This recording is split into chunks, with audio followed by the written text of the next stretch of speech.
exactamente qué es lo que contempla este tipo de etiqueta, ¿no? ¿Qué es un poeta joven? ¿Cuándo ya no se es poeta joven? Eh, una especie de propugnación teórica, siempre estamos hablando en terrenos hipotéticos, ¿no? Rita González Gesáinez, de Azul, provincia de Buenos Aires, una poeta nacida en Azul, cuna del gótico pampeano, vamos a decir, dijo que algo aceptable era que un poeta joven sea joven hasta los 35 años, o si no, alguien que lleve menos de 15 años en la poesía. Pero eso no estaba del todo declarado porque llevar 15 años, ya sea publicando poesía o recitando poesía o escribiendo poesía o cultivándola de alguna manera, no necesariamente para los demás. Quiero decir, en territorios editoriales. Dentro de esos territorios se da una cosa bastante particular con respecto a el material que nosotros estuvimos viendo, que siempre han sido fragmentos de libros o capítulos de, de libros completos, ¿no? De secuencias completas. La semana pasada, cuando escuchamos a Florencia Amu, yo había mencionado la posibilidad de que ese capítulo del libro que nosotros leímos, o la tercera parte de su libro de poemas, podría bien ser una publicación en sí misma, porque ella mencionó haber fabricado fanzines, empezado, ¿no?, a hacer fanzines. Entonces, lo que nosotros leímos de Raquel Guzmán, sin duda de los nombres más, eh, vamos a decir, preponderantes e importantes en la literatura de las últimas décadas, es en cierta forma un fanzine. Este es un fanzine que debe tener no sé si incluso si tiene página no, no tiene detalles, pero bueno, supongo que son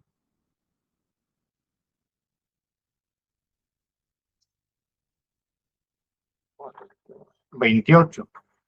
Y con la tapa y contratapa serían 30 páginas. Así que es de cartulina, es chiquitito, es mucho más chiquito que los libros normales. O sea, la editorial Piedra Madre de Santiago del Estero tiene obviamente toda una serie de libros objeto o de libros artefactos o libros artesanales que respondían a medidas de un formato un poco más chico que el tamaño de bolsillo que conocemos habitualmente, que es 14 por 20. Bueno, estos son mucho más chiquitos.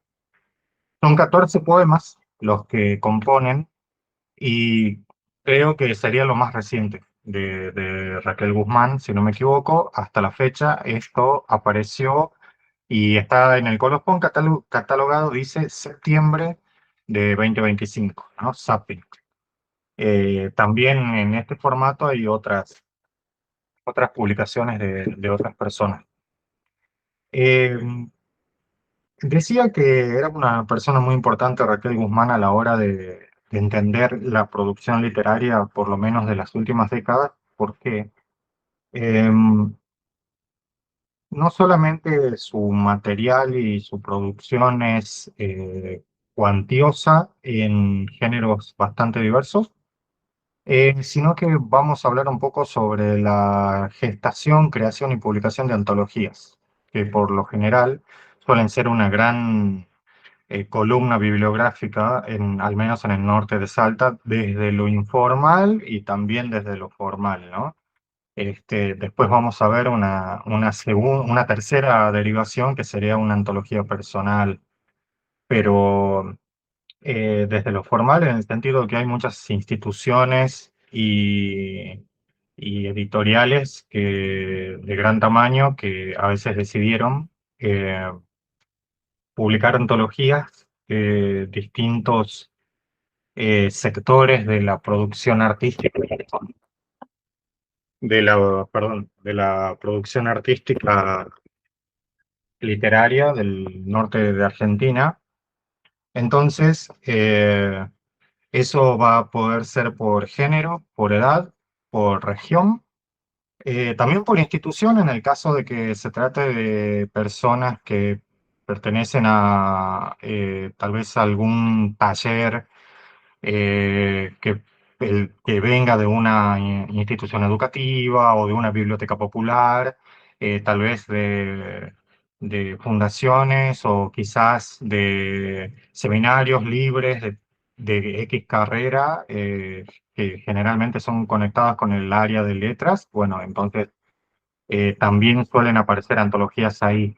Estamos hablando de terrenos literarios, ¿no? Ya sea poesía y narrativa, no solamente, porque si contempláramos el género ensayo hay muchísimos más, pero las antologías regionales suelen ser, bastante parciales, en el caso de que son formales, en ese sentido, digo yo, institucional, muchas veces de grupos, de generaciones, y en el sentido informal, que son, bueno, básicamente las convocatorias libres, ¿no? Que es donde indiscriminadamente cualquier persona que pague y se inscriba puede aparecer y publicar en X antología.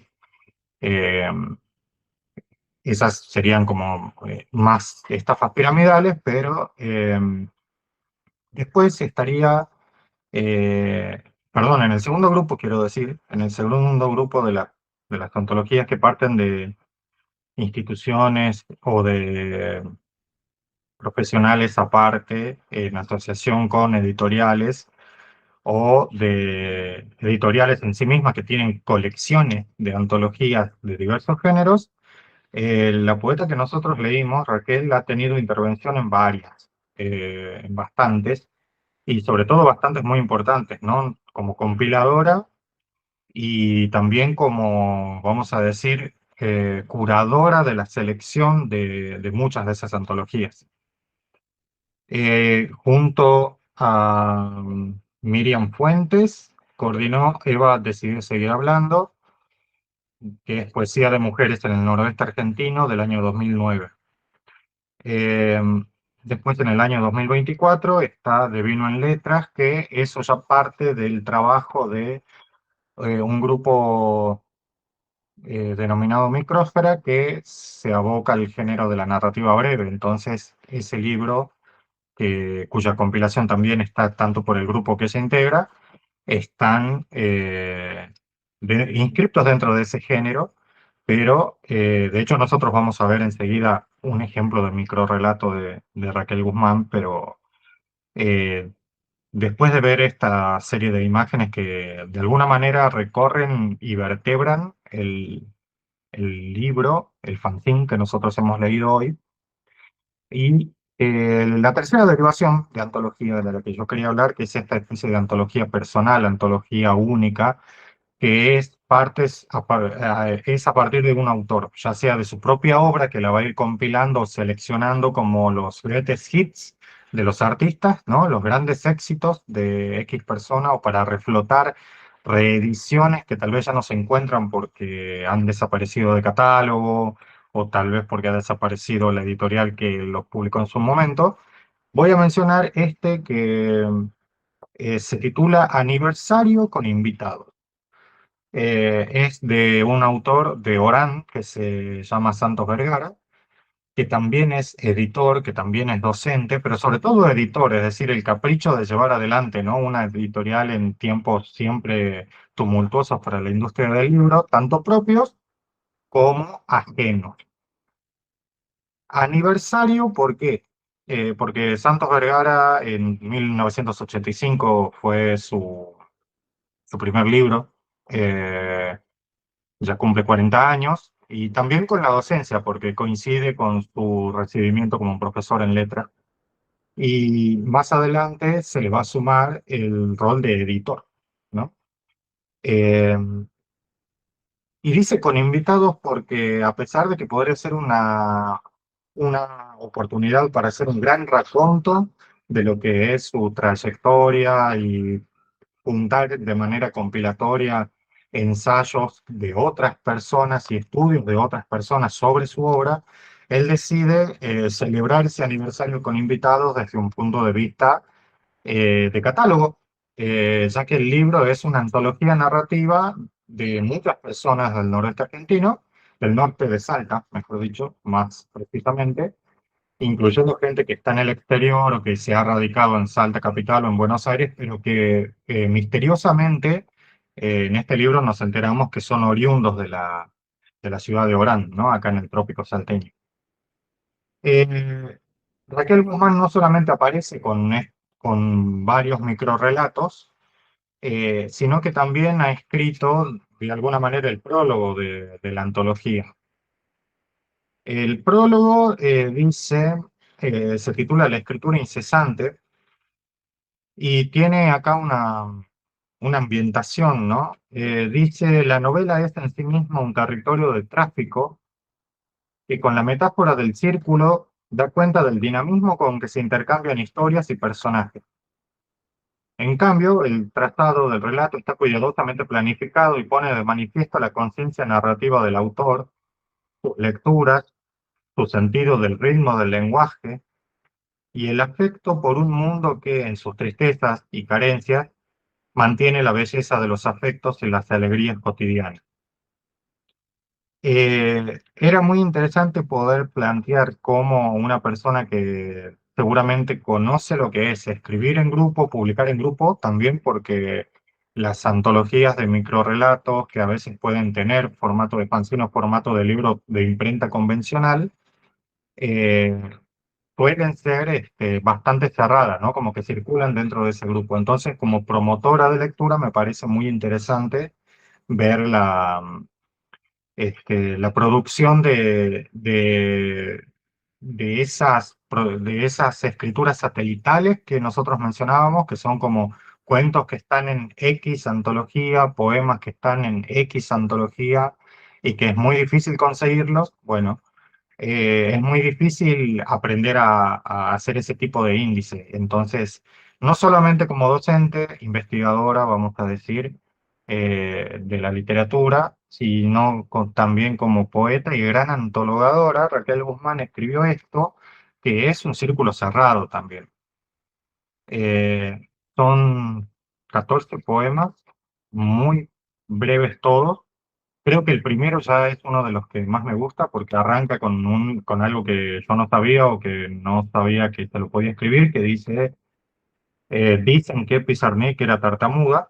Eh, Me acuerdo que acá en este taller Erika había mencionado muchas veces que la manera más efectiva de comprar un libro o de decidir si se lleva o no se lleva un libro de X lugar, ya sea de un local comercial o una feria, era básicamente prestar atención a unas cuantas primeras líneas, ya sea al azar o en este caso el primer poema, y decidir si eso tiene la suficiente eh, energía y sospecha como para que uno lo pueda llevar. Luego del primer texto hay una serie de poemas que tienen el mismo título, vieron que son fotografías de.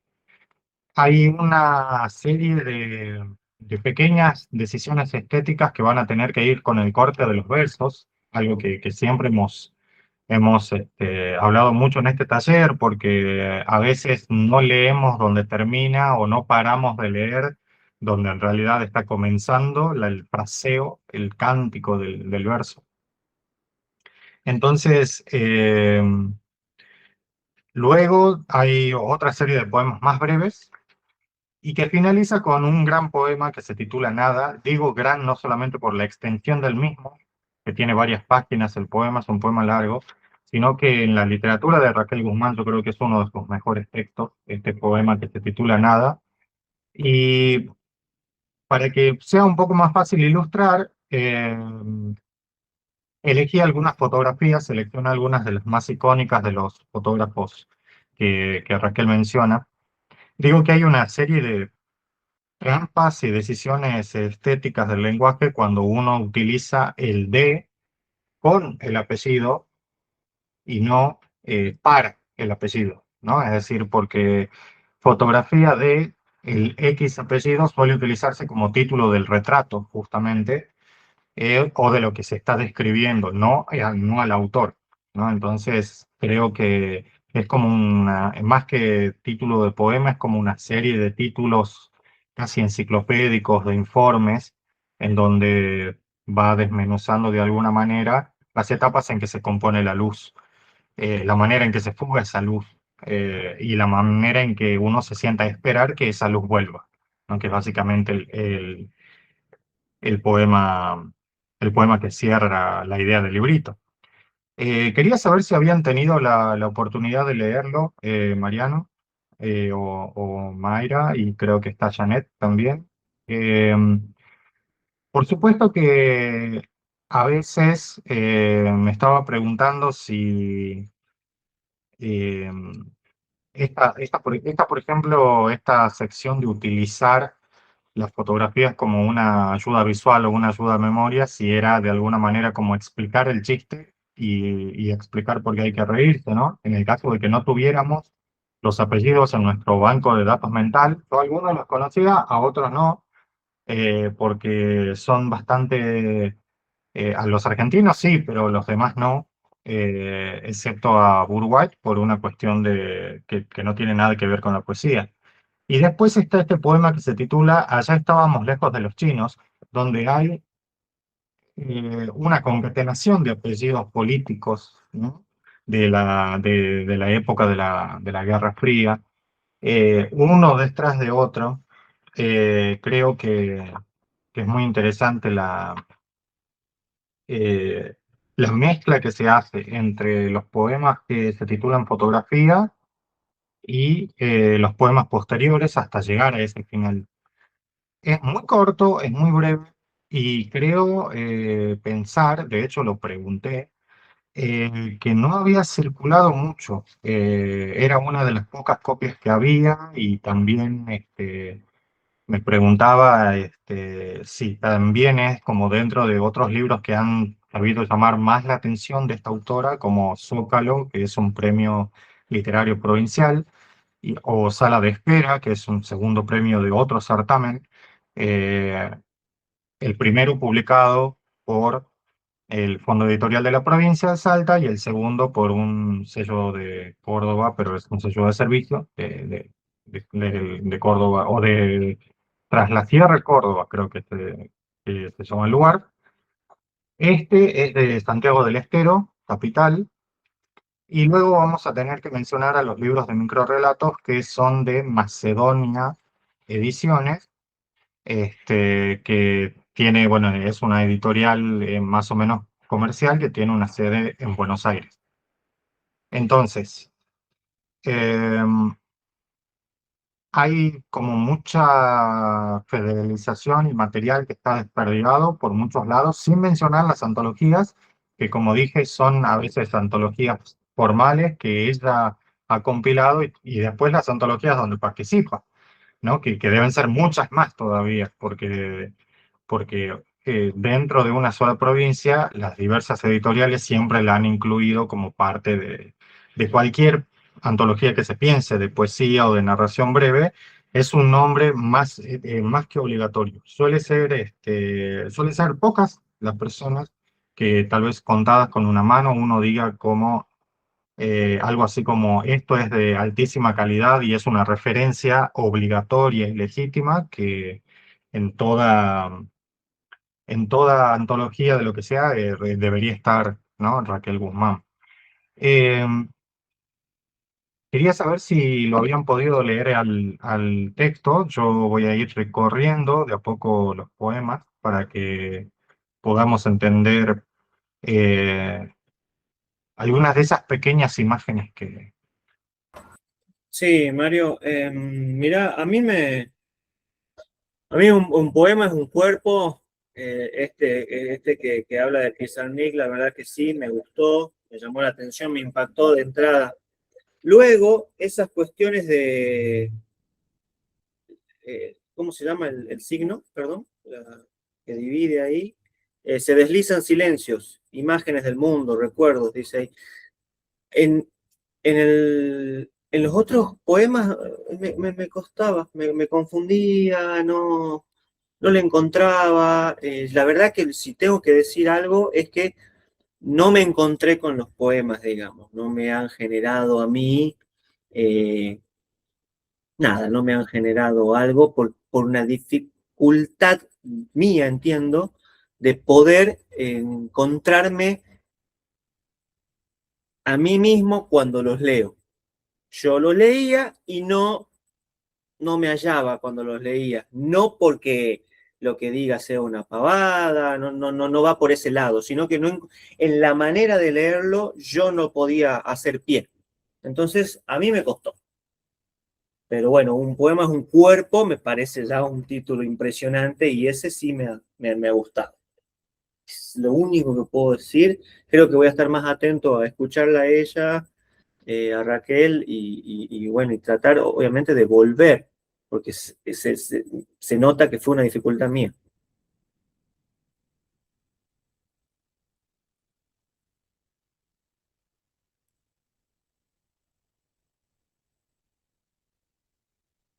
Ahí estás y estás silenciado.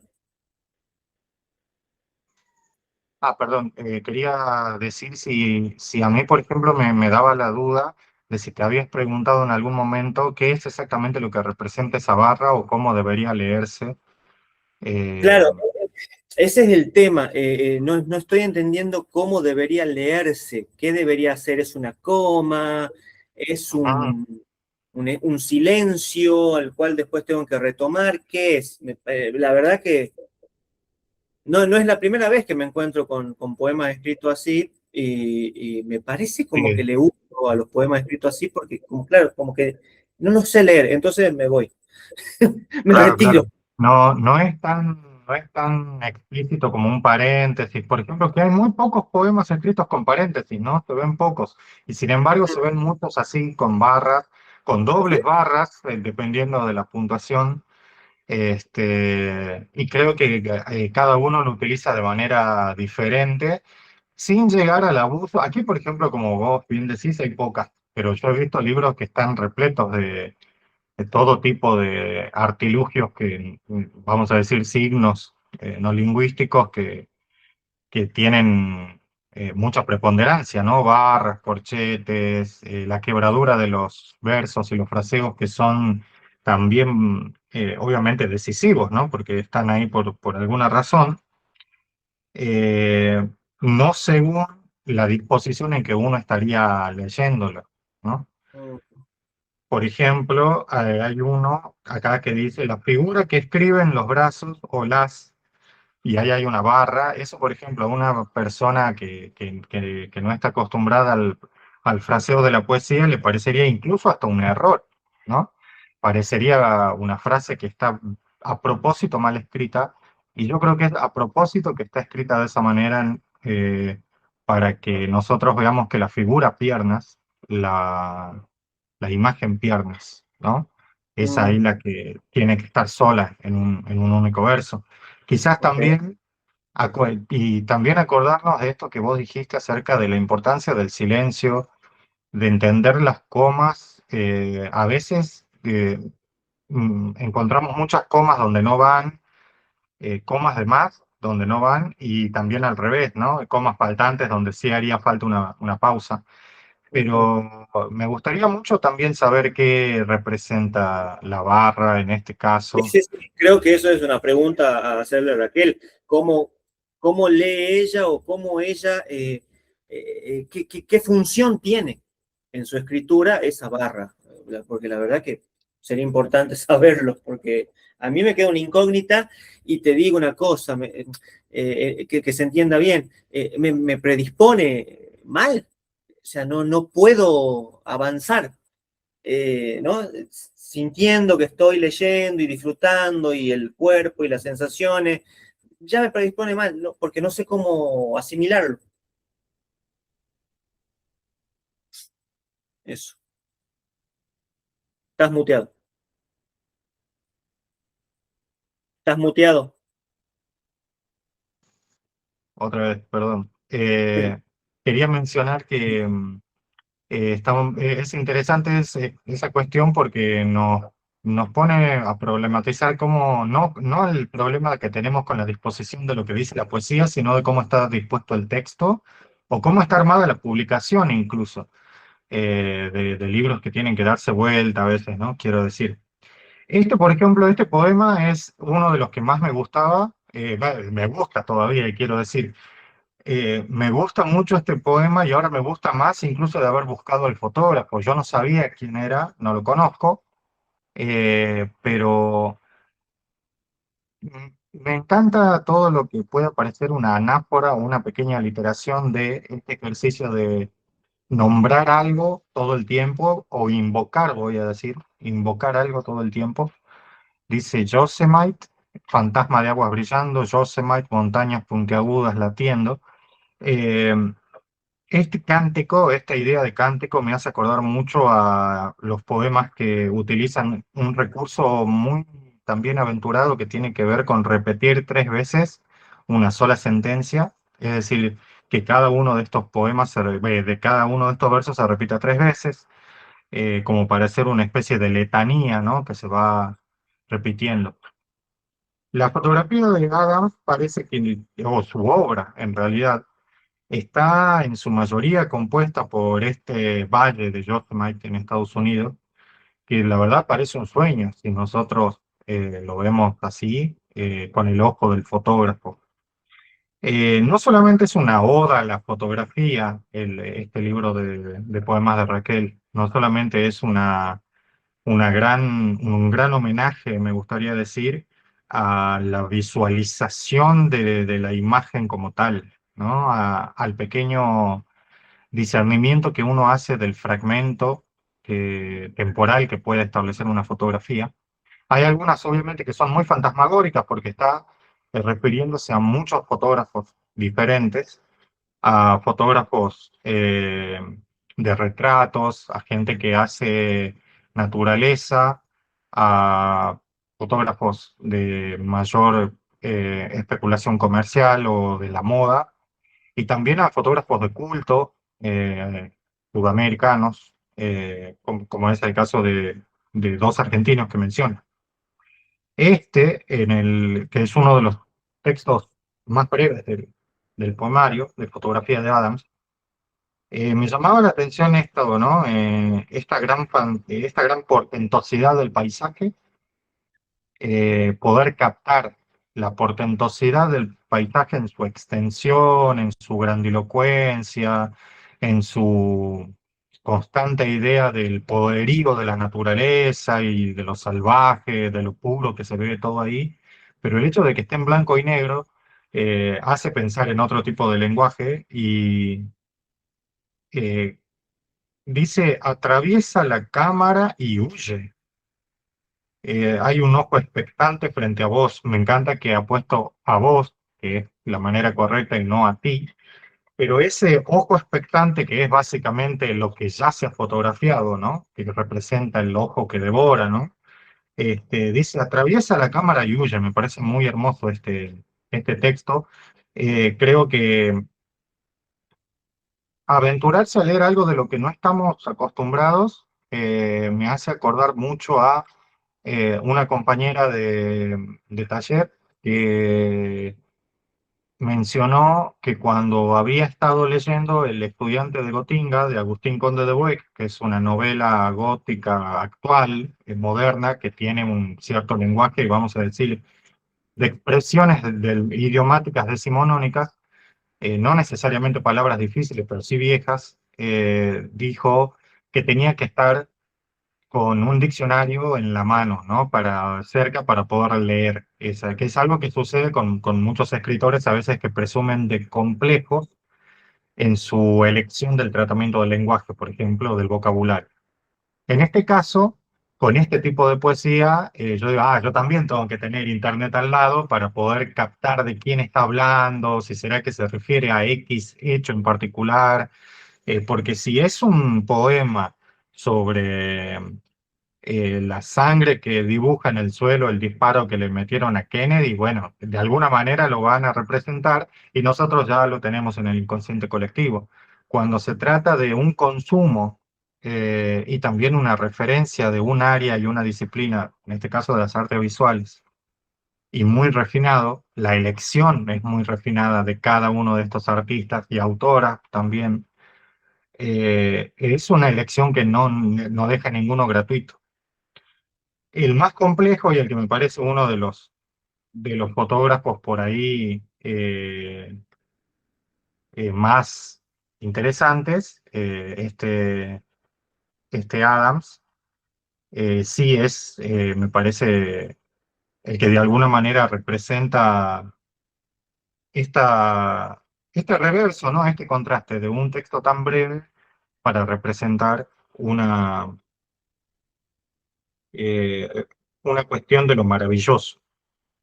Hace poco nosotros habíamos hablado acá acerca de un texto de Ángel Fernández, un psicoanalista de la ciudad de Rosario, que si bien el texto hablaba sobre babasónicos, ese texto refería que el narrador que no se mantiene quieto, el que atraviesa la cámara y huye, vamos a decir, parafraseando al poema de Raquel, dice, cuenta lo diario y lo monótono con las exuberancias y las exageraciones, pero también lo maravilloso contado como al pasar, ¿no?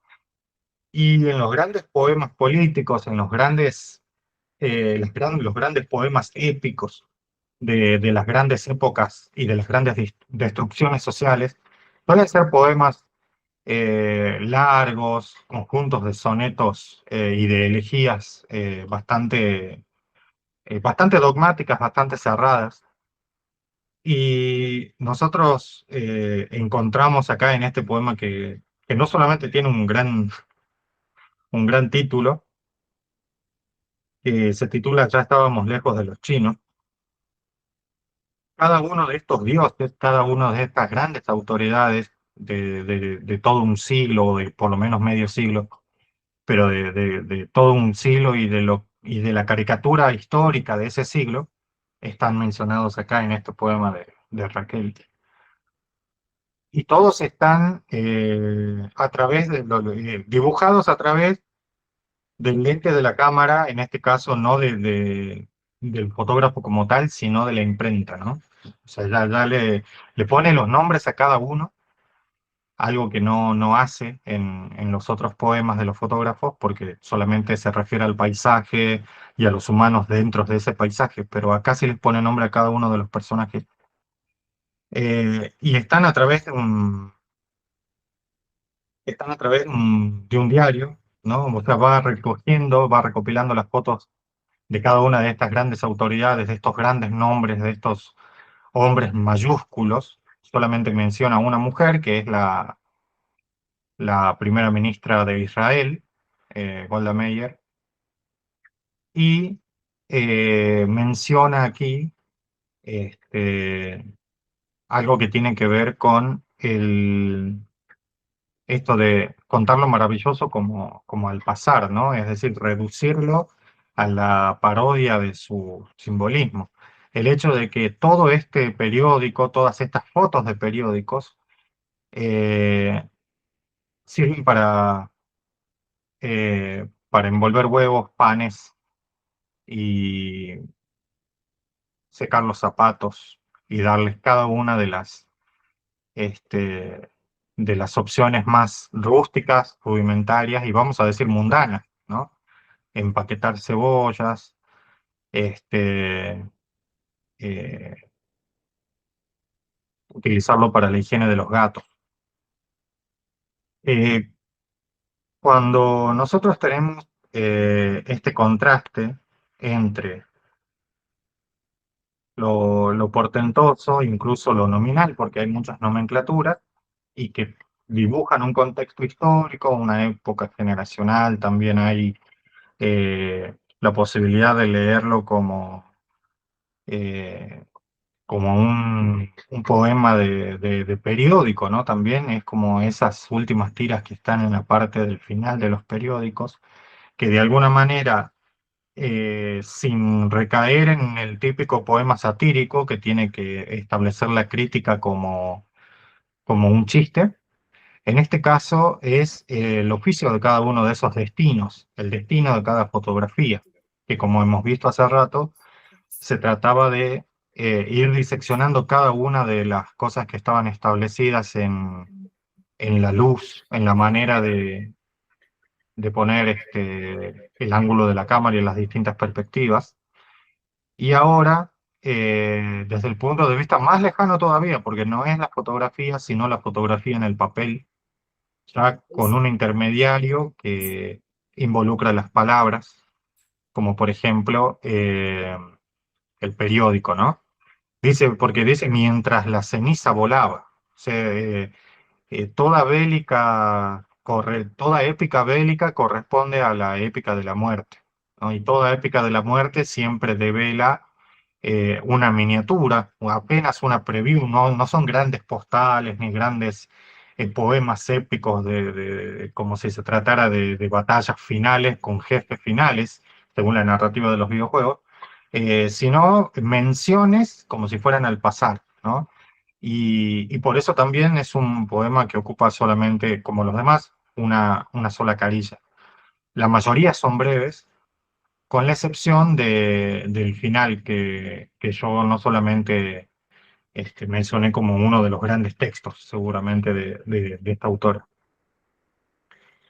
Hay algo que me parece muy eh, crucial de este tipo de disposición que Mariano mencionaba acerca de las barras y de los espacios, y como en este caso yo que pongo esto como ejemplo, los espacios diacríticos entre texto, que vamos a pensarlo no como un ornamento, sino también con la importancia de esta pregunta, ¿no? De qué representa o cómo lo tengo que leer, o cómo lo tendríamos que leer, teniendo en cuenta que nadie lo utiliza de la misma manera dos veces, seguramente. Eh, Eso sería algo, obviamente, que estaría bueno preguntarle a la autora o Pero tal vez al... Sí, incluso si es posible pensar que ese uso, que ese recurso tenga diferentes funciones en cada poema. O digo, ¿no? Si es o sea, como le desconozco el uso, me pregunto si no tendrá un uso diferente en cada escrito, en cada poema, no lo sé, se me ocurre también. O es el mismo, o siempre busca exactamente lo mismo en cada poema cuando lo usa. Eso podría ser también. Realmente me es una incógnita a mí. sí, sí, tiene mucho sentido si en todos los poemas tuviera la misma función o incluso la misma cantidad, porque mencionemos, ¿no? Hace rato que vimos uno donde está a cada rato y otros donde está básicamente en uno solo, ¿no? O solamente hay una de esas y no los vemos. Em, Yo optaría por el silencio, no sé por qué me da la impresión de que estaríamos hablando también de una especie de sustitución de comas o de signos que nosotros ya conocemos, y también lo que mencionábamos hace rato sobre la, la figuración de ciertas palabras que inauguran un verso, es decir, que están ahí en una, en una construcción unilateral que eh, no se puede dar el lujo de prescindir de ciertos artículos o de ciertas construcciones que van a estar ahí completando la imagen. De hecho, a veces algunas imágenes parecieran no estar explicadas, sobre todo las enumeraciones caóticas, cuando empiezan a aparecer estos elementos este, que ya no tienen que ver con la abstracción de un sentir, sino más bien de signos físicos, como en este, que son más naturales en caligrafía, porque dice graznidos de los hombres. Eso es muy interesante. Graznidos de los hombres. Ya cuando empiezan a aparecer este tipo de representaciones de una humanidad que trata de llegar, ¿no? Unir la poesía al núcleo duro de lo humano, me parece muy interesante que podamos ver cómo se va a ir cada vez extendiendo más, ensanchando más, hasta llegar a ese poema que, como les digo, no por algo me parece que está al final, nada, sino que es un gran título, no cualquiera puede hacer un poema que se titule Nada y salir impune, ¿no? Entonces está bueno. eh, tomarlo como una de los principales pasajes para poder entender cuál va a ser ese ordenamiento bibliográfico. Uno, por el tipo de poesía que nosotros estamos leyendo, y dos, por lo que yo mencioné acerca de cuál va a ser ese índice de catálogo que va a haber según las antologías que haya preparado Raquel o las antologías en las que ella aparece como invitada. Em, la razón también por la cual en este caso, en esta antología que yo mostré en Aniversario con Invitados, la razón por la cual además escribe el prólogo puede ser una cuestión personal y de la índole de la amistad y de las grandes historias, ¿no? Que son las grandes historias que uno va a seguir contando de los grandes escritores que uno tuvo el placer de leer, son esas historias que los respaldan tanto en su figuración mítica del mito del origen, como también de lo que sucedía a través y alrededor de su producción literaria, y es que fue docente de Santos Vergara, del autor que ya cumple 40 años con la literatura, en la sede universitaria de la Universidad Nacional que había en la ciudad de Orán. Entonces, esos cuentos, esos primeros cuentos tímidos y seguramente primigenios de la época universitaria del autor Santos Vergara, habían sido leídos desde el principio, ya desde aquellos años, habían sido ya leídos por Raquel Guzmán, docente. Entonces, es muy interesante cómo uno pasa desde una lectura, desde un ámbito de descubrimiento y de articulación de tomar la palabra, es decir, el autor se anima a tomar la palabra y lo comparte. Luego es muy probable que ese autor vaya a pasar a una antología donde va a ser leído ya como autor publicado y también corresponde en un tiempo de producción y de lecturas literarias de nuestra región, coincide con una manera de antologar como yo dije, formal e informalmente o institucionalmente, ciertas generaciones, ciertos movimientos, ciertos departamentos o ciertos movimientos de grupos. Yo creo que en este libro justamente Santos Vergara lo que hace es hablar no tanto de generaciones ni de escenas artísticas, sino de grupos, grupos formados. En el caso de las antologías que son firmadas por Raquel Guzmán, primero vamos a decir que obviamente sí prima la idea eh, de romper con una Salta ciudad entre paréntesis, ¿no? Nacido en Salta. Hay distintos idiomas, distintos estilos y raigambres literarias, como también distintos años de edad. En las antologías donde ella participa, seguramente que siempre va a ser una de las pocas personas por ahí de la ciudad de Salta que no suelen ser tan antologadas en antologías poéticas o de microficción de otros lugares. Entonces, seguramente es otra de las razones por las cuales yo dije que se trataba de leer el día de hoy a un nombre más o menos obligatorio por el que hay que atravesar, ¿no? La literatura de Raquel Guzmán. El primer día de este taller fue muy interesante porque yo les pasé un video de Adal Ramones siendo golpeado por un poeta, ¿no? O sea, un poeta que contaba chistes y que, bueno, tenía una poesía muy urbana, decía él, se le ríen en la cara, lo agrede, después la gente manda sus mensajes, ¿no? Yo decía, ¿qué es lo que sucede cuando uno pone a la poesía en terrenos sociales supuestamente que no son los propios, como un programa de televisión?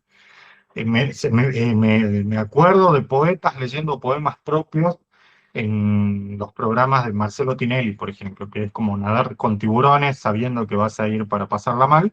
Sin embargo, me acuerdo de poesía en lugares inauditos, o mejor dicho, lo inaudito de la poesía en lugares que no corresponde o donde supuestamente no es de su naturaleza.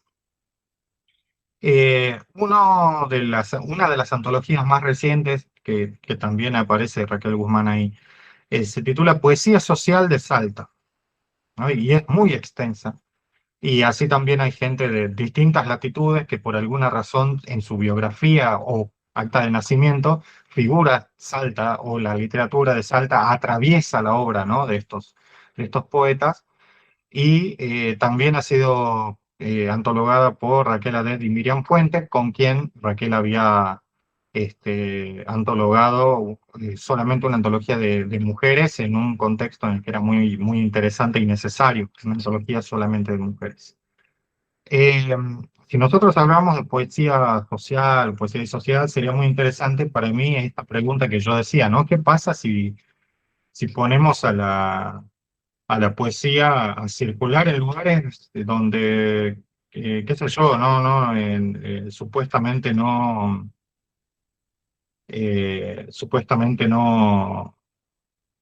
pertenece o no representa o no genera rédito, ¿no? Digo rédito porque el ejemplo que vamos a ver sí es bastante interesante. Es una escena de una película que es muy conocida, parte de una trilogía de Richard Linklater, en el cual utilizan a un poeta como elemento de secundario para una escena olvidable, secundaria, que no tiene mucho que ver con la trama de la película, pero es uno de esos momentos, ¿no? Muy interesante para poder volver a ver. Yo quisiera mencionar que es también un ejemplo de un ejercicio de escritura que se hace bastante seguido, no es nada nuevo, así que después voy a mencionar otro ejemplo en donde eso sucede, ¿no? La película se titula Before Sunrise y es del año 94 o 96, 96. El director es Richard Linklater, seguramente se van a acordar porque es una trilogía que tiene solamente dos personajes y en la vida real, como en el cine, como en la historia de la película, pasan 9 años entre cada una de esas tres. O sea, los actores van envejeciendo, etcétera. Naturalmente, quiero decir. Mencionar dos cosas acerca de este fragmento. Primero que nada, el hecho de que es una gran pregunta, ¿no? Acerca de si será verdad o no será verdad. Sobre todo porque nosotros tenemos la idea de que el artista o el poeta por lo general es una persona de alma medianamente desinteresada, ¿no? Entonces dice, me encanta esta especie de vagabundo europeo, esta especie de persona pobre de acá del primer mundo, que escriban poesía, ¿no? Es muy bueno que los que piden en la calle que sean poetas. Eh, Primero voy a mencionar lo que se denomina poesía delivery. Poesía Delivery fue una especie de movimiento de recreación poética argentina muy coetáneo al slam de poesía oral. El slam de poesía oral es una competencia donde, bueno, los poetas tienen como distintos rounds, como la estructura de la batalla de gallos de la gente que hace freestyle, pero es con poemas propios, jugando a la competencia, ¿no? Jugando que hay que ganar con distintos rounds, poeta contra poeta. Entonces, eso siempre es muy nocturno. Entonces, ¿qué se podía hacer durante la tarde? La gente del slam de poesía oral de Rosario, en, en- en Santa Fe, decidieron hacer una propuesta que se llamaba Poesía Delivery y a cada competidor, a cada poeta que iba a participar esa noche, le ponían una mesita y el público podía ir a sentarse a elección con algunos de esos poetas a charlar un rato y escribir un poema de a dos, para una pareja, para un familiar, para un perro, para sí mismo, para una fecha, etcétera, para un trabajo escolar. Y el poeta firmaba obviamente con el nombre de la persona, era un poema hecho a conjunto. Más o menos en eso está basado este, este ejercicio que Richard Linklater inserta acá en esta película, en la primera de esta trilogía de Before Sunrise, que es básicamente, ¿no? Yo te pido un dinero, dame una palabra y no mover el mundo, pero por lo menos puedo escribir algo y se lo da a cambio de dinero. La sospecha de Ethan Hawke es básicamente que todo lo que escribe, no sabemos si lo escribe, y capaz que sí es poeta, este pordiosero, pero a lo mejor ya tiene todo escrito y lo único que hace es insertar lo que nosotros le decimos, porque ¿quién se va a dar cuenta? ¿No? Eh, Otro de los movimientos que son muy interesantes a la hora de pensar herramientas para poder eh, difundir poesía, que a través de las distintas maneras de publicar y de obtener registro, quiero decir, ¿no? No solamente la publicación, sino el hecho de que hay muchas actividades escénicas que, como nosotros sabemos, los recitales de poesía ortodoxos, los cafés literarios y esas cosas, bueno, suelen estar signados obviamente también por una cuestión eh, del tiempo, de la cantidad de invitados, a veces no se oye bien, no se aprecia, qué sé yo. Hay uno muy interesante que se llamaba el Mundial de Poesía, que seguía las mismas reglas del Mundial de Fútbol, que se va a dar este año también, con el mismo formato de estructura de llaves. O sea, había 8 equipos, 8 países, 8 jugadores, 8 poetas, y cada poeta representaba a ese país a elección. Entonces, si a mí me gustaba la poesía de Israel, entonces yo juego con Israel. El poeta se tiene que dar el trabajo de buscar, investigar, asesorarse sobre la poesía de Israel, ya sea la que conozca y le guste y la que pueda volver a encontrar, y compiten los partidos, ¿no? Los poetas, y ganaba el que obviamente era más aplaudido. En Salta lo hicimos una vez junto con Sebastián Realini, que es el editor de Años Luz, esta editorial que ya no existe, de la que hablamos siempre, y hicimos uno en la Biblioteca Provincial de Salta y la persona que ganó ese mundial de poesía fue Raquel Guzmán, representando a la poesía española, ¿no? No representando a España, sino a la poesía española, a la poesía de Cataluña. Entonces me parece que estaba muy bien poder eh, empezar a romper ciertas costumbres de este taller. Como yo les dije, primero estábamos leyendo generalmente gente lejana, excepto Ana Belén Jara, que es de acá, vecina de Jujuy, pero nos estábamos yendo hacia territorios más centrales del país y también en edad. Entonces está bueno que seamos más actuales en el sentido de que esto, Zapping, que nosotros lo leímos esta semana, completo, es de lo más reciente que Raquel Guzmán tiene, porque en el caso de Ana Belén Jara, que publicó hace ya un par de años, y Florencia Amo, que el libro era del 2023 o 2022, creo. Así que, bueno, le quería agradecer a Raquel, a Graciela por unirse, por hacerse tiempo para poder charlar acá en este taller que trata de ser un espacio de diálogo alrededor de la literatura, ¿no? Porque muchas veces las entrevistas suelen inquirir en el lado biográfico de la autora, como qué pasó o en qué época fue que escribió esto y por qué, o qué sentía cuando tal, sino más bien resolver las etapas del proceso creativo, sobre todo que son decisiones políticas. Primero porque es una editorial independiente muy pequeña, Piedra Madre, vamos a anotar ese nombre, de donde seguramente también hay nombres muy repartidos. Es una editorial que al mismo tiempo trabaja bastante lo, lo artesanal. Por supuesto que tienen libros libros convencionales de imprenta, pero en este caso es un fanzine muy pequeño. Incluso tenían fanzines de tela, o sea que me gustaría saber primero cómo conociste o dónde los viste, ¿no? Porque a veces las ferias funcionan como nexo de donde uno se encuentra con estos objetos que llaman de alguna manera a que justo la escritura que uno tiene en un momento justo encaja con el formato de algo de esa editorial. ¿Cómo fue que llegaste a, a este formato que tiene Zapping? Hola, ¿qué tal? Gracias, Mario, por tu invitación.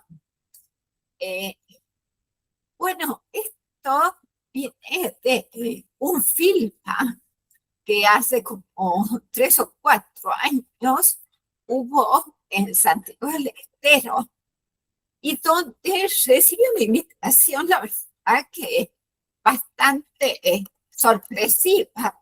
En realidad yo no tenía ninguna clase de contacto ni relación con los grupos literarios de Santiago.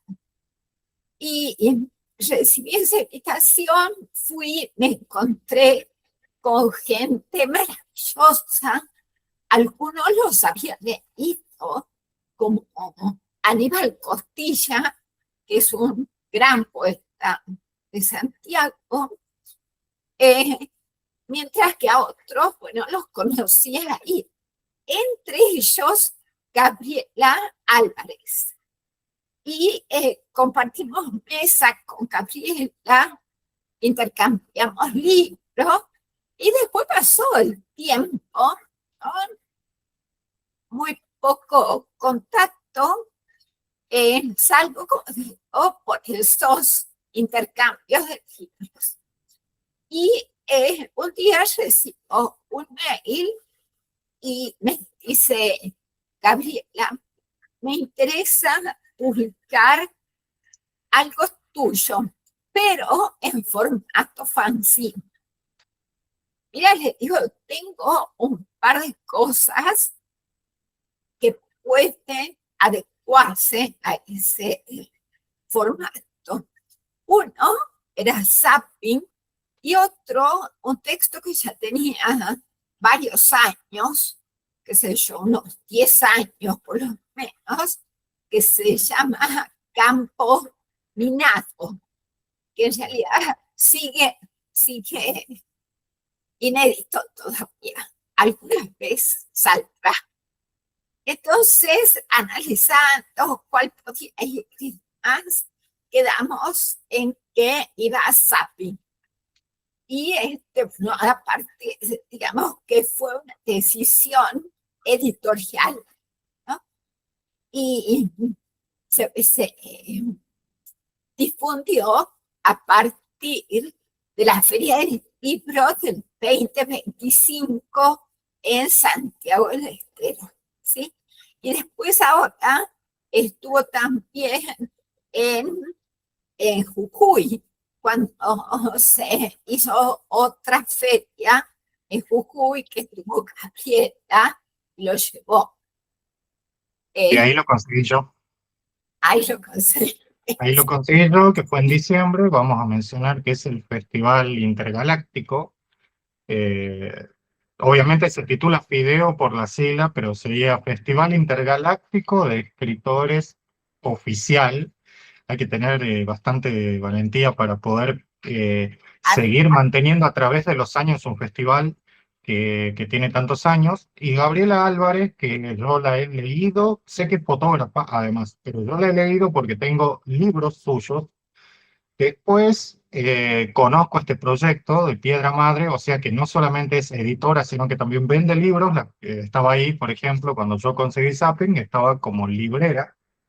Y Sí, también en su biografía, además de poeta, es abogada, o sea que acá en este taller siempre le hemos dado mucha importancia a los autores que vienen de una área completamente extraña, ¿no? y alterna.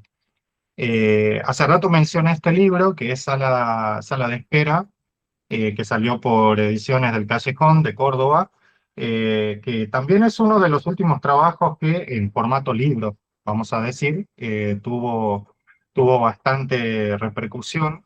No sé cómo le ha ido a este, porque como es pequeño y de una editorial pequeña, yo sé que vos también consumís mucho de ese tipo sí, de... de literatura. Bueno, ahora el 23 de abril, en el Abril Cultural, recién voy a comenzar a difundirlo acá en Salta. O sea que acá en Salta tuvo un una pequeñísima difusión así en algún ambiente que trabajamos en la sombra de la rosa, pero no hicimos presentación ni nada. Y ahora va a ser una mesa de lectura Gastón Espeche el 23 de abril y ahí vamos a incluir algunas lecturas de Sapi. Sí, me gusta mucho pensar que un fanzine, que por ahí es mucho más breve, a veces adolece de las presentaciones, pareciera que como si fuera menos libro que un libro que se presenta formalmente de manera ortodoxa, y en realidad forma parte de todo este gran corpus que yo decía que va en busca de una obra. Al principio también estaba mencionando esta más reciente, donde tenés una gran participación, que es el libro de Santos, eh, Exactos, sí, que justamente la gran curvatura del tiempo nos puede permitir reunir muchas cosas. Entonces es como una especie de cápsula del tiempo, el libro que antologa.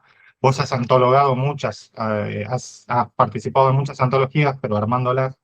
Y en este caso me llamaba mucho la atención de que los primeros textos de un Santos más joven, de estudiante, ya habían sido leídos, ¿no? Por una Raquel Guzmán docente, en otro contexto, en un lugar mucho más cerca. También en tu biografía figura que has vivido en Orán, en Tartagal, finalmente radicado en Salta. Eh, San Pedro de Jujuy. en Jujuy también. eh, ¿Cómo se dio, por lo menos en la trayectoria que vos llevas de una gran producción poética y unos cuantos, varios, vamos a decir, libros de narrativa, este, y concursos y premios? ¿Cómo funcionó esta área de la disciplina docente y sobre todo docente de literatura, ¿no? Porque constantemente estabas seguramente cruzándote con... ¿Se da eso de alumnos que vienen con, mire, profe, escribí esto, o es una historia de santos eh, no, que por ahí es es extraordinaria? constante, es constante. Eh, siempre digamos, los estudiantes de letras dicen eso, ¿no? Ingresé a la carrera porque yo quería ser escritor y de pronto me encuentro estudiando lingüística, ¿no? Y entonces, pero bueno, está esa pasión por la escritura. En la época que Santos fue estudiante, fue la época en que la carrera de letras estaba en sus primeros años en Irán, y bueno, también en Tartagal, que fueron casi simultáneas, empiezan en más o menos 78, yo llego ahora en el 80, y, digamos, había un cierto interés siempre, ¿no? De gente que quiere escribir. Pero lo que había en Santos, además, es esta pasión por leer y difundir, ¿no? Que eso yo creo que ha sido un poco la clave de todo su derrotero. No solamente escribir, sino colaborar para que los demás escriban, colaborar para que los demás corrijan, revisen, ¿no? Y de ahí, ¿no? Toda su historia como tallerista, como formador de grupos y demás. Entonces, ha sido una etapa, tenemos edades muy cercanas y por lo tanto hemos compartido también todas estas búsquedas de presentaciones. La sede de la universidad organizaba actividades, congresos, concursos literarios. Entonces, bueno, se fue generando un espacio de intercambio, ¿no? Después, bueno, yo por distintas razones me fui de Orán, pero nunca perdimos este contacto y este trabajo conjunto de seguir buscando caminos de difusión de la literatura. En esta antología, que va a ser presentada la semana que viene, ahí en Salta Capital, en la Sala Mecano de la Casa de la Cultura, me parece también un gesto muy generoso que pocos autores tienen de festejar, no con un revival de su propia producción, sino invitando a distintas personas. Me Sí, gustó mucho este, este texto, voy a decir este microrrelato, porque bueno, Santos incluyó, es el que ha elegido, ¿no? Ahora lo vamos a releer. Y también me gusta mucho una idea de que es una ayuda a memoria para poder trazar un panorama posible de la producción literaria y artística del norte de Salta, mencionar algo que tenía que ver con esta idea de generaciones o de grupos. Vos también formás parte de un grupo que escribe colectivamente, publica colectivamente. Ahora ha sido publicado esta antología que yo mencioné acerca del vino, o abocada al universo del vino, que se llama De Vino en Letras, que estaba publicada digitalmente por una editorial que ya hemos visto en este taller, que es el de Miuro. Ahora salió una versión en físico de Araos Ediciones, ¿no? Que también la van a estar presentando. Eh, es posible, hoy en día, digamos, se siguen tramando grupos que hacen acción porque el autor, figura o rol individual suele estar como muy presente, ¿no? Últimamente, como casi vamos a decir, poetas influencers que son usinas individuales de contenido, ¿no? Y que todo el tiempo están produciendo cosas. Y en un grupo, en una antología de micrófero, por ejemplo, casi hasta desaparecen las secciones y los nombres y las firmas abajo, sino que se hace un gran material de distintos tomos. ¿Cómo ves vos el hecho de trabajar en grupo, de leer en grupo, escribir de manera colectiva? A ver, yo creo que depende de cuál es la noción de literatura con la que uno está trabajando, ¿no? A mí siempre la literatura me pareció como una suerte de inmenso mar, un mar en el que hay un movimiento constante y ese movimiento constante es producto de una vitalidad constante. Entonces, lo que me parece es que no interesa el lugar en el que a veces uno es gestor, a veces es lector, a veces produce, a veces, digamos, incluso por los géneros, también puede ir atravesando. Hay escritores que eligen un género y siguen por ese género, pero son elecciones. Hay otros que van fluctuando, ¿no? Y van buscando lenguaje, porque yo creo que lo que se busca es sobre todo lenguaje, es buscar en cómo se produce esa potencia del lenguaje. Entonces, esa potencia se puede producir de muchas formas y en distintas circunstancias. A mí me ha tocado trabajar, o quizás trabajar, por ejemplo, en el caso de la universidad, con equipos de investigación. Pero en esos equipos también íbamos cambiando roles. A veces coordinábamos libros, a veces los presentábamos, ¿no? Muchas veces escribíamos. Entonces se va, como digo, dinamizando ese material que es muy líquido, que es el de la literatura, ¿no? Entonces, quedarse en un lugar quieto me parece muy difícil, si no imposible, ¿no? Entonces, me gusta esa idea de atravesar espacios.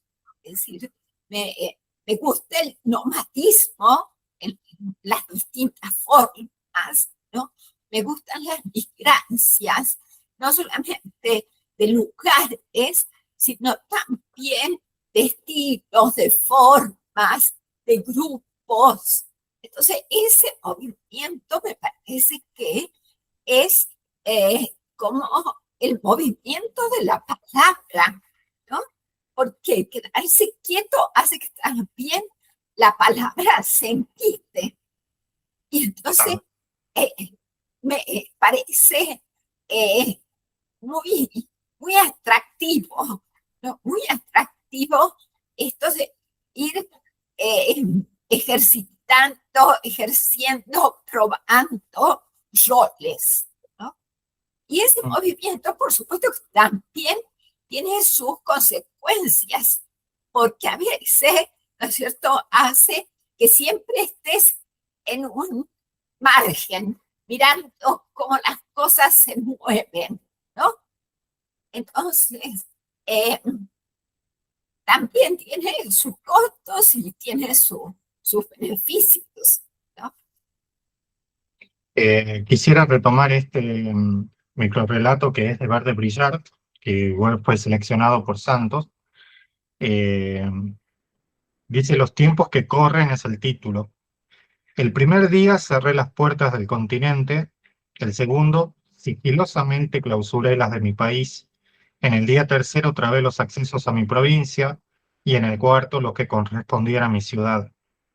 Pero no todo acabó allí. En el quinto vallé las entradas a mi barrio y en el sexto clausuré puertas y ventanas de la casa donde vivo. Mañana quizás deba envolver mi cuerpo. Me hizo acordar mucho a un proverbio somalí que dice: yo y mi nación contra el mundo, yo y mi clan contra mi nación, yo y mi familia contra el clan, yo y mi hermano contra mi familia, yo contra mi hermano. Eh, y me parecía muy interesante poder estar un viernes feriado en tiempos de paz, supuestamente, ¿no? Leyendo un microrrelato que se titula Los tiempos que corren. Quería preguntarte, en estos tiempos que corren, ¿qué es lo más interesante que has encontrado que nosotros podamos leer? Voy a comentar algo que espero que la compañera Mayra me dé permiso para comentarlo, porque últimamente no estábamos encontrando poesía que que nos gustara, no estábamos encontrando o advirtiendo poesía, sobre todo de Salta, que nos involucrara de alguna manera. Y a Noelia Gana, que también es poeta, psicóloga, librera, actriz y gestora cultural y muchísimas de esas cosas. En su puesto de libros es donde yo encontré Sala de Espera, y cuando lo leímos, cuando yo lo leí, dije, claro, sí, hay poesía todavía, no solamente es una compleja belleza, sino también la decisión de haberlo publicado, ¿no? Después de tenerlo guardado unos años. Entonces, quería saber estas decisiones de publicar en distintos lugares, ¿no? Que no siempre aparezca como el mismo corte. Macedonia Ediciones está de alguna manera casi ya dedicado al género microrrelato, porque también hay novelas, y no es sorpresa que las antologías hubieran salido ahí, pero aparece tu poesía por distintos lugares, en distintas publicaciones casi satelitales. Me gustaría pensar en estos tiempos que corren para vos, qué cosas interesantes has visto o leído, como para que te encuentres con tu propia producción circulando, ¿no?, por esos lugares. Eh, a ver, hay escritoras, eh, digamos, que sigo bastante. Una es Noelia, por ejemplo, Fernanda Salas, que, digamos, eh, eh, están produciendo constantemente. eh, Mayra, eh, hay una escritura, y para mí otra autora que me parece magnífica, de culto y de una generación un poco mayor que la que acabo de nombrar, es Nélida Cañas. Nélida sí. Cañas, que es una poeta, creo que no ha sido suficientemente reconocida todavía a nivel nacional, pero que tiene una poesía realmente con un trabajo de decantación del lenguaje que creo que es admirable. Una Bueno, gran cultivadora del haiku también. también del haiku, del microrrelato, porque ahí también aparece otra cosa, ¿no? El microrrelato de corte poético, ¿no? Que es como una variante. Y en el caso de Nelita, se da mucho ese tipo de microrrelato, muy poético. Después también, digamos, de mis lecturas más recientes, por supuesto, en microrrelato, Ildiko Nasr, sobre todo sus textos, sus primeros textos, ¿no? Que tienen una gran potencia. Salomé Esper, ¿no? Es decir, que también digamos, las he seguido. Inés Araos en Tucumán, ¿no? Que son autoras, y quizás ustedes están pensando, ¿por qué nombro tantas mujeres? ¿No? Y es porque en estos tiempos también estuve dando cursos para la maestría en estudios literarios de frontera. Y entonces tuve la ocasión de trabajar puntualmente un recorrido por esas autoras, ¿no?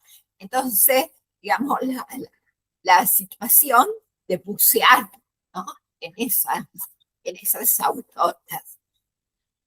Por supuesto que también podemos nombrar, como les mencioné, Aníbal Costilla, que me parece de una poesía muy intensa.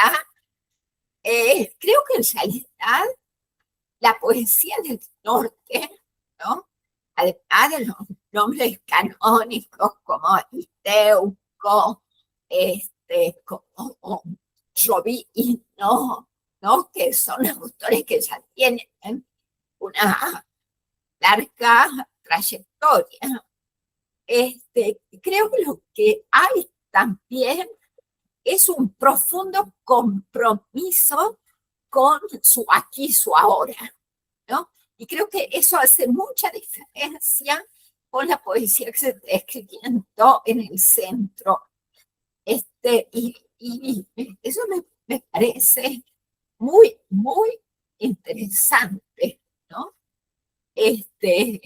La, la posibilidad de ensayar cierto latinoamericanismo, ¿no? Que es muy intenso. Pensemos también los escritores de Catamarca, bueno, desde clásicos como Paul Antonio, que murió no hace mucho tiempo, hasta las generaciones más jóvenes como Estefanía Herrera, por ejemplo, ¿no? Entonces, esas lecturas me parecen así como muy, no, no solamente muy potentes, sino muy provocativas, ¿no? Porque son cosas con las que es interesante discutir con esos puntos de vista, ¿no? Eh, Bueno, si ustedes me dan el micrófono, yo soy larguera, así que córtenme así. no, teníamos Que, una que pregunta hable, desde que hace rato. hable. Mayra, que estabas. eh, No, le decía a Raquel que hable, que la escuchamos atentamente. sí, recién mencionaste a Aníbal Costilla, que después de una gran producción poética sacó una primera novela, un paso que suele ser bastante catastrófico muchas veces para muchos autores. Y cuando mencionaste a Nelly de Cañas, mencionaste justamente este tipo de microrrelato que establece la pauta de un lenguaje poético, ¿no? De un tono poético, de un carácter poético.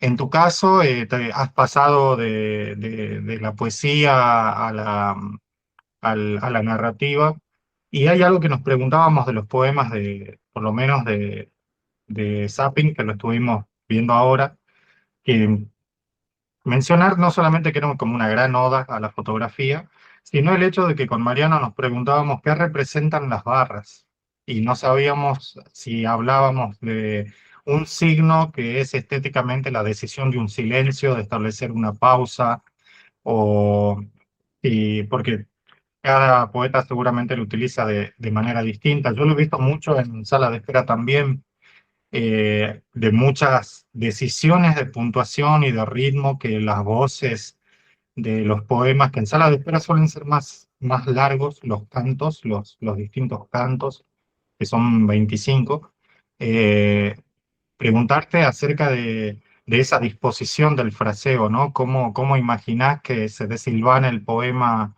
en la página? A ver, para mí es sobre todo una cuestión de ritmo. Me parece que muchas veces, en el caso de la literatura, los signos de puntuación convencionales resultan insuficientes. Entonces, la valla tiene un juego que fue mucho más intuitivo que pensado, por cierto, pero que tiene por un lado la figura del corte, ¿no? La figura sí, eso, de la herida, de la fractura, ¿no? Y por otro lado, en cuanto al sonido, lo percibía mucho más intenso que a la pausa de la coma, por ejemplo, o a una pausa donde el punto no me estaba diciendo la respiración necesaria, porque el punto tiene su convención de finalidad semántica. Y en cambio la barra yo la percibía como pausa, pero a la vez como continuidad, ¿no? Entonces, me parecía, digamos, ese doble sentido de herida, ¿no? De marca, pero a la vez de respiración, ¿no? Un momento de respiración. Entonces, Yo para, empezó así, después ya le vi que realmente tenía peso propio. sí, yo para compartir, perdón, Mario, ¿puedo charlar un ratito? Para compartirles mi impresión de la barra, Mariano decía, ahora que se fue podemos hablar de él. Mariano decía que encontrarse con la barra lo expulsaba, ¿no? Que Le no generaba un podía. rechazo por no saber qué representa o cómo tengo que leer este signo. Me encanta. Yo me compro, desde que me compraste, desde que dijiste ciertos símbolos lingüísticos son insuficientes. Ese es un título de la ponencia. Me gusta mucho pensarlo porque lo vengo encontrando coherentemente en la mayoría de las obras. Entonces está buena esa utilización. Mayra, vos debés tener más ejemplares en la Sí, colección. para comentarle a Raquel a ver qué le pasaba, qué le sucedía, qué opinaba, que, o sea, yo pensando en los poemas de, ¿cómo se llama este libro que salió premiado? en la provincia, no me puedo acordar, Zócalo. Zócalo, pensando en Zócalo, después paso por sala de espera y llego acá y esto me parecen como tres momentos diferentes. Zócalo era algo como más continuo y acá lo que me pasaba era que la barra me hacía, porque es difícil escuchar la voz con la que hay que, digamos, la entonación con que hay que leer personalmente yo encuentro que algo está logrado cuando esa entonación, el que escribe, logra transmitirlo al que va a leer, que no lo va a tener a la par y a la vez va a tener que descifrar, ¿no? Esa entonación. Entonces yo sentía con estas barras que eran desdoblamientos de la voz. Me lo figuraba al modo de, hay una función en el teatro antiguo que es el coro, ¿no? Que era, lo usaban para connotar al público como la posición moral que tenían que tomar respecto de la escena que estaban viendo, que era, entre comillas, neutra. Bueno, entonces yo sentía que estas barras eran como un poco la función de ese coro, de la voz que se desdobla, que es impersonal y que por momentos se desdobla hacia afuera del poema y por otros momentos hacia adentro. Cuando se desdoblaba hacia afuera era como si hubieran superposiciones de voz, que la página sería ilegible si se escribe una palabra encima de la otra, ¿verdad? Entonces era como poner al mismo nivel la voz, que eran dos distintas y que estaban hablando al mismo tiempo, y por otro lado, cuando era para adentro, todo esto imaginería mía, ¿no? Discúlpenme. Y cuando era para adentro era más como un susurro, más como algo que no había que pronunciarlo, pero que había que estar pensándolo a la par de lo que se estaba leyendo, porque hay barras que cierran una línea Sí. que, bueno, que puede bajar, pero digo, hay barras que empiezan y no terminan, creo que esas son las que van para adentro, y bueno, y después las barras que tienen una al principio y otra pronto de nuevo, sería más como lo para afuera, como la voz impersonal. Y bueno, y de contarle a Raquel que encontraba esos, como lo sentía ella, pero encontraba que hacer una diferencia que respecto de la oralidad, que por ahí puedo decir que Zócalo es más la palabra pura escrita.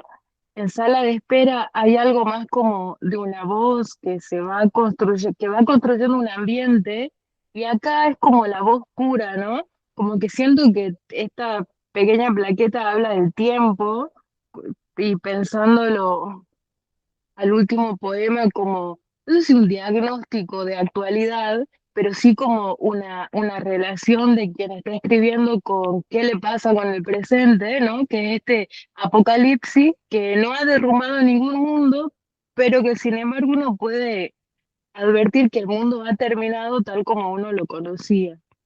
Bueno, y eso me sucedió con esta barra. Muchísimas gracias, Mayra, por tus palabras, porque es muy iluminador poder escucharlo y qué bueno que quede grabado para poder escucharlo todas las veces que sean necesarias. Contra mi Porque voluntad grabado. Porque cuando nosotros hablamos de corte, es muy probable que la voz y la entonación, el carácter y el ritmo respiratorio establece el corte como si fuera una separación, ¿no? Una Mm, escisión total del poema en 12 mistiquios, pero en realidad aquí la idea de pequeño corte, dependiendo, ¿no? Si está al principio o si el verso está encerrado entre esas barras, a claro. veces está muy bueno para pensarlo porque a veces lo hemos visto de manera completamente indiscriminada en otros textos, en otros poetas, y cuando verdaderamente hay una razón, hay un porqué, me hace pensar mucho en la gente que se enoja cuando uno les corrige los puntos suspensivos solamente porque les gusta cómo quedan tres puntitos y están por todos lados. Eh, Sí, también una mención, otra sí, cosita que me gustaría agregar respecto a eso es que a mí me gusta mucho la poesía de Helder. y leí muchísimo su poesía. Y me gusta mucho este trabajo que él va haciendo en relación con los ritmos respiratorios, ¿no? Incluso en algún momento escribí un artículo sobre el efecto del eco y del estertor en la poesía de Hellman, ¿no? Porque son como dos ritmos distintos que aparecen en su poesía. Entonces me interesa mucho la cuestión auditiva del poema. Como dijo Mayra, el poema final que yo mencioné, nada como un gran poema que integra una buena selección de poemas de este conjunto que es Zapping como secuencia, pero para poder entender, ¿no?, la obra de Raquel Guzmán me parece uno de los mejores poemas que podemos mencionar para poder entender, ¿no?, la obra. Que me pareció como este triduo, ¿no?, de Zócalo, Sala de Espera, Zapping, que es una gran idea, la de Mayra, que ha dicho que marca momentos muy distintos, pero de trabajo de la voz. Dice, la luz se ha ido, esperamos mientras comemos hojas de cuaderno por lechuga. Cuando Mayra mencionó la palabra, ¿no?, apocalíptico, o la palabra descripción del caótica, del derrumbe y de una cuestión que aquí mismo se dice que no hay esperanza, me hacía pensar en esta cuestión del tiempo, ¿no? Y que una gran oda a la fotografía, como si la fotografía, dice Sontag, la partícula del tiempo, ¿no?, detenida para siempre, pero que siempre es figurativa y en realidad no puede ser, no puede simbolizar nada, porque siempre va a ser figurativa, siempre capta la realidad tal cual, que a la cámara no se la puede engañar, etcétera. Y me gustaba pensar que en este último poema, que ya comienza, ¿no?, con, con la cuestión de los pájaros, con la cuestión del aleteo, ¿no? Dicen, y los parpadeos entre las ramas de los árboles se ha ido es para siempre. Esta cuestión de la luz, porque el problema de las artes visuales, el problema de la fotografía es el problema de la luz. Entonces, esta especie de larga épica apocalíptica sobre la luz, sobre el escape de la luz o el problema de la luz, este, me hace pensar en que acá hay pocas de esas barras, pocos de esos espacios, ¿no? Y la manera en que fue, bueno, concebido, sí, ahí ya me tendría que ir a las preguntas más ortodoxas, más puntuales bueno, este conjunto decís que ya lo tenías escrito y luego se acomodó a la idea de fanzine. Quería saber, ahora que vas a poder tener la oportunidad de presentarlo y de leer algunos de estos poemas de esta plaqueta, quería saber si este poema es un poema para leerse en voz alta, ¿te parece? O hay cosas que a veces están en el texto impresas solamente. Sí, me gusta pensar que se puede ir por distintos caminos en la poesía. Eh, Esta convergencia de lo auditivo y lo visual, ¿no?, de la poesía auditiva como la que viene de una larguísima tradición, ¿no?, de siglos y siglos, y la poesía visual que es más reciente, pero que nos ofrece, digamos, hay una suerte de fricción interesante, ¿no? Y creo que se puede ir por los dos caminos. Quizás en cada camino se encuentren cosas diferentes, se puedan leer cosas diferentes, ¿no? Pero creo que se puede compatibilizar esa doble lectura, ¿no? Lo visual, eh, a ver, es una potencia del poema, o sea, la forma, la silueta que traza en la hoja, ¿no? es eh, es una potencia semántica, es una potencia de sentido esa figura, ¿no? Pero a la vez, eh, el ritmo de la lectura, el ritmo de la oralidad, también traza su propio sentido, ¿no? En el caso bueno, a mí en realidad siempre me interesa más escribir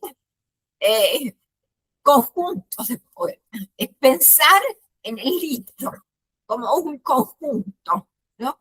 No en poemas aislados. Entonces, siempre como el proyecto del conjunto.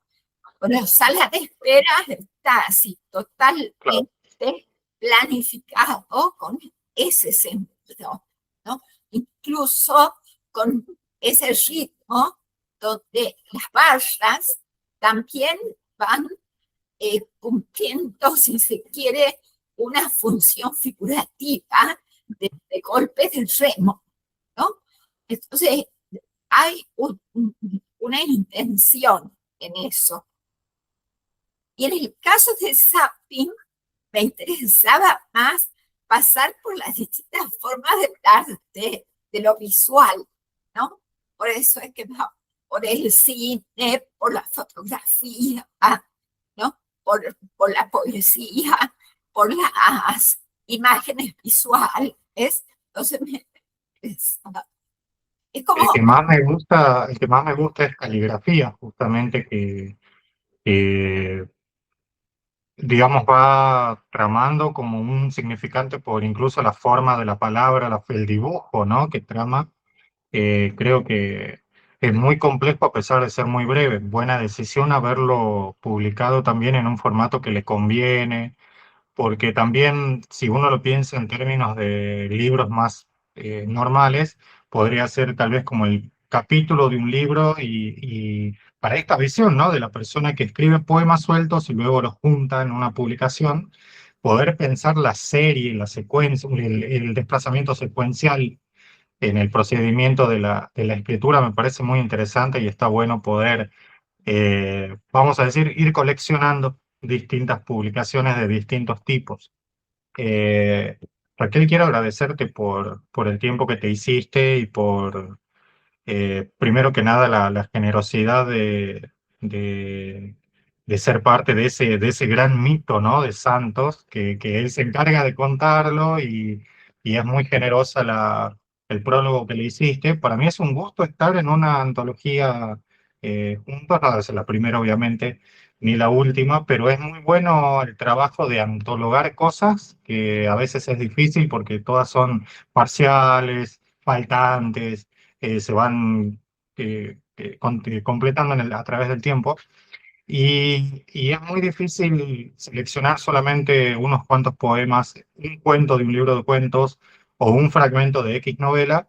Y este tipo de publicación es ideal para este tipo de taller porque lo hemos leído completo atravesando los distintos lugares. Así que muchas yo les gracias por agradezco estar. muchísimo a ustedes porque la verdad que siempre es un placer compartir con lectores.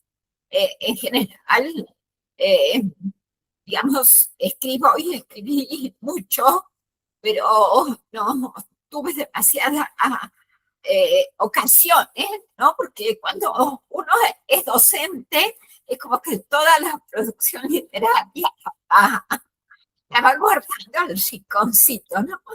Y entonces, bueno, se queda con la docente.